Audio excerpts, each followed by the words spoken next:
Hello बच्चों, कैसे हो आप लोग। मैं विनीत भारद्वाज अपने YouTube channel Vineet Bhardwaj maths में आप लोगों का फिर से एक बार वेलकम करता हूं। तो आज की इस वीडियो में हम लोग देखने जा रहे हैं कि क्लास 12th मैथ्स में जो फर्स्ट चैप्टर है रिलेशंस एंड फंक्शंस, उसको हम डील करेंगे। तो आज की इस क्लास में हम लोग स्टार्ट करेंगे सबसे पहले रिलेशन से। रिलेशंस टॉपिक का नाम है, जो कि आपने 11th क्लास में पढ़ा था। लेकिन कई बच्चों को रिलेशंस में दिक्कत आती है कि एक्चुअली सर रिलेशन होता क्या है, हमें वही नहीं पता। तो इसके लिए हम क्या कर सकते हैं, हम क्लास 11th के बेसिक्स रिवाइज कर सकते हैं। तो स्टार्टिंग में मैं आपको क्लास 11th के थोड़े से बेसिक्स करवा देता हूँ, फिर हम क्लास 12th के टॉपिक पे वापस आ जाएंगे और आपको अच्छे से समझ में आने लग जाएगा। तो क्लास 11th में हम लोगों ने पढ़ा था एक सेट जो होता है, it is a well defined collection of objects, जिसको हम 1 2 3 4 ऐसे दिखा सकते हैं। इसको बोला जाता है, ये है रोस्टर फॉर्म। और अगर इसी को हम ऐसे लिख देते कि it is x such that x की वैल्यू 1 से स्टार्ट हो रही है और 4 पे ख़त्म हो रही है, और एक्स एक नेचुरल नंबर है, या फिर सिंपली इतना भी छोड़ देते, तो हम बोल देते कि ये भाई एक सेट तो है, लेकिन ये सेट है सेट बिल्डर फॉर्म में, ये है रोस्टर फॉर्म में। रोस्टर फॉर्म का मतलब होता है डिजिट्स होते हैं, और सेट बिल्डर फॉर्म का होता है कि हम उसकी प्रॉपर्टी लिख देते हैं। इतना क्लियर हो गया होगा आप लोगों को।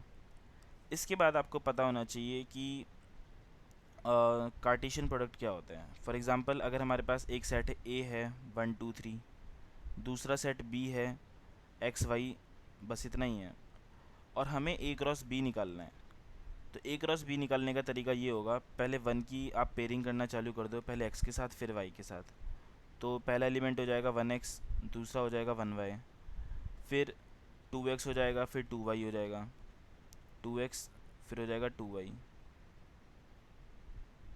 फिर 3x फिर होगा 3y। तो ए क्रॉस बी में हमारे पास टोटल 6 एलिमेंट्स आए हैं। यहाँ पे ए में हमारे पास 3 एलिमेंट है, बी में हमारे पास 2 एलिमेंट है। तो हम ये बोल सकते हैं कि अगर सेट ए में 3 एलिमेंट्स हैं, सेट बी में 2 एलिमेंट्स हैं, तो एन ए क्रॉस बी में हमारे पास 3 इंटू 2 एलिमेंट्स हुए, जो कि 6 होता है। तो कंक्लूजन ये निकला कि n of A into n of B is equal to होता है n of A cross B. I hope आपको यहाँ तक अच्छे से समझ में आ गया होगा। ठीक है, ये होता है कार्टेशियन प्रोडक्ट। एक और एग्जांपल के थ्रू समझाता हूँ। सपोज़ सेट ए है हमारे पास 5 6, सेट बी है हमारे पास 1 2 3। इस केस में ये, चलो एक और ले लेते हैं, इस बार 4 ले लेते हैं। तो ए क्रॉस बी अगर हम निकालना चाहें तो यहाँ पे क्या होगा, पहले होगा 5 1, फिर होगा 5 2, फिर होगा 5 3, फिर होगा 5 4, फिर होगा 6 1 6 2 6 3 और 6 4। ये कार्टेशियन प्रोडक्ट करा। ठीक है, हमें समझ में आ चुका है कार्टेशियन प्रोडक्ट क्या होता है, लेकिन कार्टेशियन प्रोडक्ट की डेफिनेशन क्या होती है वो भी पता होनी चाहिए। तो मैं डेफिनेशन लिखवा देता हूँ, लिखिए। Let A and B two non empty sets, B two non empty sets मतलब खाली सेट नहीं होने चाहिए, भरे हुए होने चाहिए, नॉन एम्प्टी सेट्स। तो set of all ordered pairs, ordered pair क्या होता है, जो अभी हम ए कॉमा बी की फॉर्म में देख रहे थे, उसी को ऑर्डर्ड पेयर बोला जाता है। Set of all ordered pairs A comma B such that, जो पहला एलिमेंट है इसका, कॉमा के पहले वाला ए, वो सेट ए को बिलोंग करे, और कॉमा के बाद जो लिखा है बी, वो सेट बी को बिलोंग करे। इसी को बोला जाता है Cartesian product, is called Cartesian product of set A with set B. ठीक है, समझ में आ गया होगा आप लोगों को। अब इसको मैथमेटिकली कैसे लिखा जा सकता है वो भी बता देता हूँ। सपोज़ ए क्रॉस बी लिखा हुआ है, इसको हम लिख सकते हैं कि it is in the form of ordered pair A comma B, where A belongs to set A and B belongs to set B. तो ये कार्टेशियन प्रोडक्ट की मैथमेटिकल डेफिनेशन हो जाती है। अगर कोई आपसे बोले कि बी क्रॉस ए की डेफिनेशन बताओ, मैथमेटिकल डेफिनेशन, तो क्या होगी, तो हम बोलेंगे it can be in the form of B comma A, such that small B belong करेगा कैपिटल बी को एंड स्मॉल ए बिलोंग करेगा कैपिटल ए को। तो कॉमा के पहले वाला जो एलिमेंट होता है वो इसको बिलोंग करेगा, कॉमा के बाद वाला इसको बिलोंग करेगा। ऐसे ही कॉमा के पहले जो ए था वो इसको बिलोंग करेगा, कॉमा के बाद जो बी था वो इसको बिलोंग करेगा। समझ में आ गया होगा आपको अब तक अच्छे से, ठीक है। अब हेडिंग डालिए रिलेशन। रिलेशन क्या होता है? रिलेशन का मतलब होता है कि सपोज हमारे पास दो सेट्स हैं, let A and B be two sets. फिर से ये नॉन एम्प्टी सेट्स होने चाहिए, या एम्प्टी हो जाएंगे तो भी हो सकता है, आपको थोड़ी देर में समझ में आएगा ऐसा क्यों बोल रहा हूँ मैं। अब relation R from set A to set B, relation R from set A to set B is a subset of A cross B. Relation R क्या होता है? रिलेशन आर सबसेट होता है ए क्रॉस बी का। अब इसको दिखाते कैसे हैं? दिखाते कुछ इस तरीके से हैं कि relation R is a subset, subset का साइन होता है ये, subset of A cross B. 11th class के बेसिक्स हैं ये सारे के सारे, इतना क्लियर हो गया होगा आपको। और जब जब रिलेशन आर सबसेट होता है ए क्रॉस बी का, तो हम इसको लिख सकते हैं इस तरीके से कि ए कॉमा बी जो होगा वो बिलोंग करेगा रिलेशन आर को। या फिर हम ये भी बोल सकते हैं कि small a is related to small b, इस तरीके से भी बोल सकते हैं। Done, okay. नेक्स्ट नोट करके लिखिए, note total number of relations from A to B is 2 raise to the power mn। लेकिन ये m और n क्या है? m का मतलब है कि a सेट में m एलिमेंट्स थे और b सेट में n एलिमेंट्स थे, तब हम बोल सकते हैं कि relations, total number of relations कितने बन सकते हैं a से b तक, 2 की पावर mn। अब इसको एग्जांपल के थ्रू समझने की कोशिश करते हैं। सपोज़ हमारे पास एक सेट है जिसमें 2 एलिमेंट्स हैं 1 2। अब इसके सबसेट्स कौन से बन सकते हैं? इसका सबसेट बन सकता है, एक तो बनेगा 5, एम्प्टी सेट हर सेट का सबसेट होता है इसलिए एम्प्टी सेट तो होगा ही। फिर हम बोल सकते हैं 1 इसका सबसेट है, 2 इसका सबसेट है, और ये सेट खुद का भी सबसेट होता है इसीलिए हम इसको ये भी बोल सकते हैं। तो टोटल नंबर ऑफ सबसेट्स कितने आ गए हमारे पास? 4। एलिमेंट्स कितने थे? 2। तो अभी थोड़ी देर पहले मैंने बोला था कि टोटल नंबर ऑफ़ रिलेशंस कितने बन सकते हैं, तो रिलेशन का मतलब सबसेट ही तो होता है, तो 2 की पावर 2 करेंगे तो 4 हो जाएगा, जिसकी वजह से हमारे पास टोटल नंबर ऑफ़ 4 सबसेट्स बन गए जो कि रिलेशन ही होता है। अच्छा, लेकिन अब आप बोलोगे सर आपने इसमें तो कार्टेशियन प्रोडक्ट करा ही नहीं, तो लो कार्टेशियन प्रोडक्ट करके भी दिखा देता हूँ। सपोज़ ए सेट था हमारे पास 1 2 और बी सेट था हमारे पास 3 4, ठीक है। अगर हम ए क्रॉस बी करें तो ये हो जाएगा 1 3, फिर हो जाएगा 1 4, फिर हो जाएगा 2 3, फिर हो जाएगा 2 4। अब इसके अंदर कितने एलिमेंट्स हो गए? 4। तो इसके अंदर 16 रिलेशन बनेंगे। क्यों? क्योंकि इसके अंदर m की वैल्यू कितनी हो गई? 2, बिकॉज इसमें 2 एलिमेंट हैं। b में कितने एलिमेंट्स हैं? 2, तो n की वैल्यू भी 2 हो गई। तो टोटल नंबर ऑफ़ रिलेशंस का फॉर्मूला मैंने आपको अभी बताया था। टोटल नंबर ऑफ़ रिलेशंस का formula 2 raise to the power mn, तो रहेगा 2 की पावर 2 इंटू 2 4, 2 की पावर 4 कितना होता है? 16। तो 16 रिलेशन बन सकते हैं। किस तरीके से? एक तो 5 हो ही जाएगा, फिर एक हो जाएगा 1,3, एक हो जाएगा 1,4, एक हो जाएगा 2,3, एक हो जाएगा 2,4। फिर इनकी पेयरिंग करने लग जाएंगे इस तरीके से, फिर इनकी हम ट्रिपलेट्स बनाने लग जाएंगे इस तरीके से, फिर 4 वाला हो जाएगा। तो अगर आप इन सबको प्लस कर दोगे तो 16 आ जाएगा। लेकिन आपसे ये बोलेगा नहीं कि लिस्ट करके दिखाओ इतने सारे रिलेशंस, बस आपसे पूछ सकता है कि टोटल नंबर ऑफ़ रिलेशंस कितने होंगे। इसी टाइप पे एक और क्वेश्चन मैं आपसे पूछता हूँ, बताना इसका आंसर क्या होगा। सपोज़ ए एक सेट है जिसमें 3 एलिमेंट्स हैं 1 2 3, बी एक सेट है जिसमें 2 एलिमेंट्स हैं x और y। तो अगर आपसे ये पूछा जाए कि टोटल नंबर ऑफ़ रिलेशंस कितने हो सकते हैं from A to B, total number of relations कितने होंगे फ्रॉम ए टू बी। तो इसका आंसर होगा कि 2 की पावर, इसमें कितने एलिमेंट्स हैं 3, इसमें कितने एलिमेंट्स हैं 2, तो इनको मल्टीप्लाई कर दो। 3 2 ज़ा कितना होता है 6, और 2 की पावर 6 होता है 64। ठीक है, इसीलिए हम बोल सकते हैं कि 64 रिलेशंस बन सकते हैं फ्रॉम ए टू बी यहाँ पे।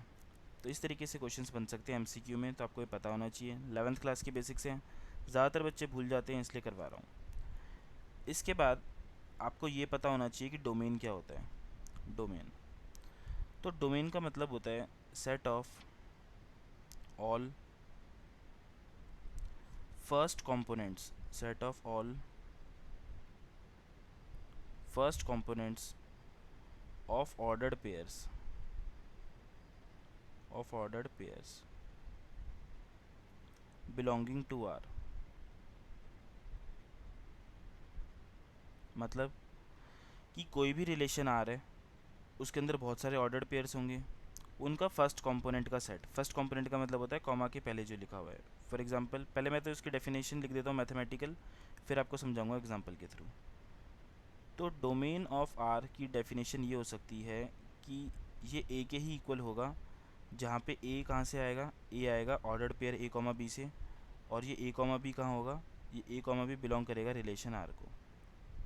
ठीक है, ओके।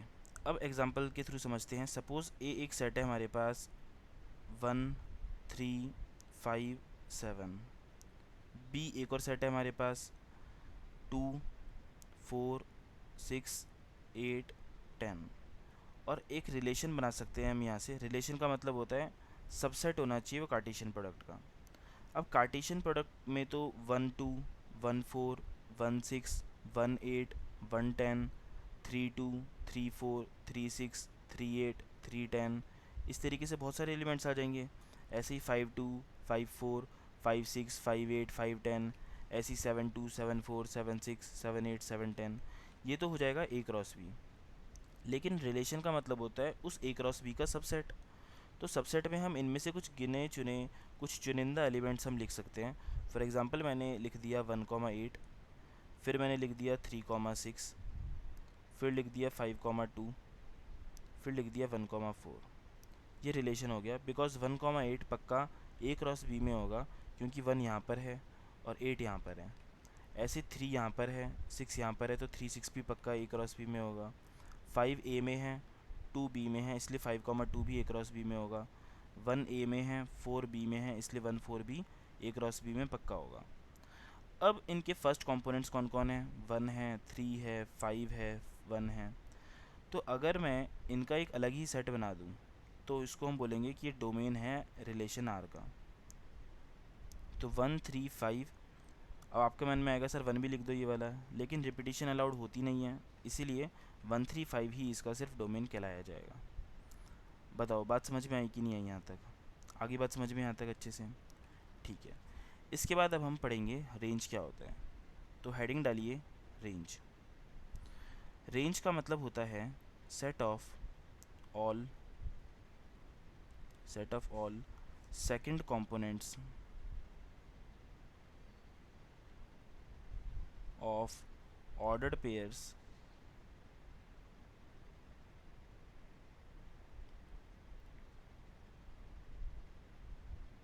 Belonging to R. ठीक है, ये आर का मतलब तो ये रियल नंबर हो जाता है, तो मैं सिर्फ सिंगल ऐसे आर बना रहा हूँ, इसका मतलब होता है रिलेशन आर। ठीक है, अब फिर से समझने की कोशिश करते हैं इसको मैथमेटिकली। अगर मैं मैथमेटिकल डेफिनेशन लिखना चाहूँ इसकी, तो ये हो जाएगा रेंज ऑफ आर इक्वल हो जाएगा किसके? बी के। अभी बी कहाँ से आएगा? बी होगा ए कॉमा बी में सेकंड कंपोनेंट, और ये ए कॉमा बी बिलोंग करेगा रिलेशन आर को। तो रेंज ऑफ आर की डेफिनेशन हो जाती है। तो सपोज़ हमारे पास एक सेट है ए 1 3 5 7, जैसे कि मैंने पहले बताया ही था आपको। सेट बी मान लिया फिर से हमने इवन नंबर्स का 2 4 6 8 10, और हमने अपनी तरफ से कोई भी रिलेशन आर को डिफाइन कर दिया। ठीक है, कोई भी रिलेशन आर बना दो अपनी मर्ज़ी से।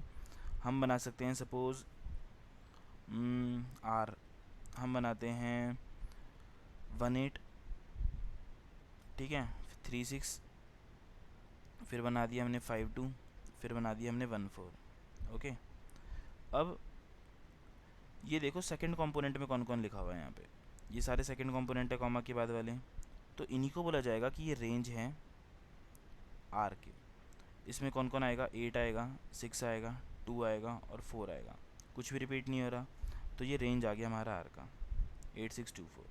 कोई दिक्कत इसमें नहीं, ठीक है।